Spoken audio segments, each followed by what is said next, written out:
فبأي آلاء ربكما تكذبان؟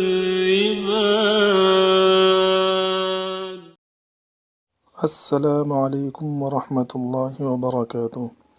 آج کا پیغام حضرت اسماء بنت یزید رضی اللہ تعالی عنہ فرماتی ہیں کہ حضور اقدس صلی اللہ علیہ وسلم نے ارشاد فرمایا، جو عورت اپنے گلے میں سونے کا ہار ڈالے گی اس کے گلے میں اسی طرح کا آگ کا ہار قیامت کے دن ڈالا جائے گا، اور جو عورت اپنے کان میں سونے کی بالی ڈالے گی اس کے کان میں اسی جیسی آگ کی بالی قیامت کے دن ڈالی جائے گی۔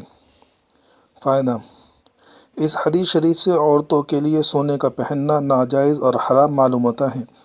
اسی وجہ سے بعض علماء نے اس کو ابتدائے اسلام پر محمول کیا ہے، اس لیے کہ سب علماء کے نزدیک دوسری احادیث کی بنا پر عورتوں کے لیے سونے چاندی کا زیور جائز ہیں، لیکن بعض علماء نے اس حدیث کو اور جیسے احادیث کو زکوٰۃ ادا نہ کرنے پر محمول فرمایا ہے، اور بعض روایت سے اس کی تائید ہوتی ہے۔ چنانچہ خود حضرت اسماء رضی اللہ تعالی عنہ ہی کی روایت ہے کہ میں اور میری خالہ حضور اقدس صلی اللہ علیہ وسلم کی خدمت میں حاضر ہوئی اور ہمارے ہاتھوں میں سونے کے کنگن تھے۔ حضور اقدس صلی اللہ علیہ وسلم نے دریافت فرمایا کہ ان کی زکوٰۃ ادا کرتی ہو؟ ہم نے عرض کیا نہیں۔